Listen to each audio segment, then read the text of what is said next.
tersisa Yanda dan Nuri saja. Nuri tanti menyalahkan diri sendiri karena gagal menyelamatkan Wisesa. Ajeng hanya bisa memeluk sepupunya itu untuk meringankan beban di hati mereka berdua. Pak Budi menyarankan Yanda untuk pergi ke kampung Wiro Atus yang berada di seberang bukit. Ia memberi alamat rumah Sukmo, orang pintar yang bisa memecahkan segala permasalahan gaib. Pak Budi mendesak Yanda untuk segera menemui Mbah Sukmo. Setelah piring habis dipecahkan, Yanda menaburkan kembang beserta uang recehan di sepanjang jalan menuju ke pemakaman.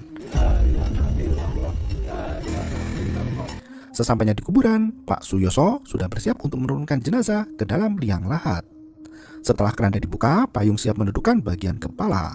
Pak Budi, Yanda, dan Wisesa turun ke dalam tanah untuk membalikan jasad sang ayah. Yanda menyesal karena tidak memaksa Wisesa dan ibu untuk ikut ritual tolak bala. Yanda tak bisa menahan tangisnya lagi hingga meratapi kematian keluarganya di pelukan sang kakak. Nuri sendiri ikut menangis di belakang Yanda. Ia tak sekuat itu untuk menanggung semua kepedihan yang terjadi. Pria itu langsung masuk ke dalam kamar untuk menenggak obat penenang. Ia mengira penampakan itu sebagai wujud dari halusinasi yang diciptakan oleh pikirannya sendiri. Setelah merasa tenang, dokter muda itu berbaring di ranjang dan tertidur sangat lelap. Aku percaya. Wisesa semakin kecewa dengan sikap kedua adiknya.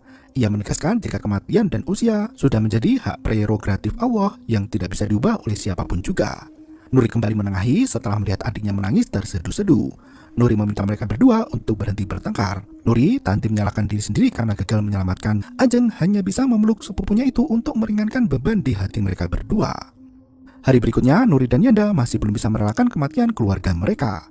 Yanda menyesal karena tidak memaksa Wisesa dan ibu untuk ikut ritual tolak bala. Yanda memberikan alamat rumah Mbah Sukmo pada kakaknya berharap Nuri mau pergi ke sana bersamanya.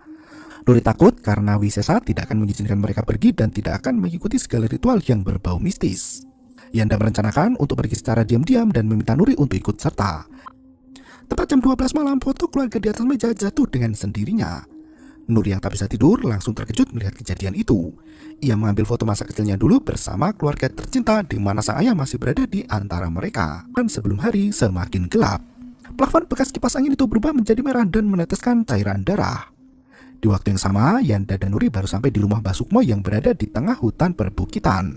Bapak, Yanda langsung berdalih jika seharusnya ibu dan Wisesa tetap ikut ritual siang tadi agar apa yang ditakuti tidak terjadi. Ajeng turut membenarkan perkataan Yanda. Karena Pak Mul meninggal di hari sial, maka semua keluarga harus ikut melakukan ritual. Nggak ada itu hari sial.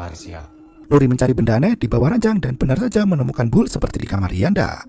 Ia langsung meminta Yanda untuk mengantarnya pergi ke rumah Mbah Sukmo. Dukun sakti itu sangat hafal dengan berbagai macam bul, khususnya yang menggunakan tanah kuburan.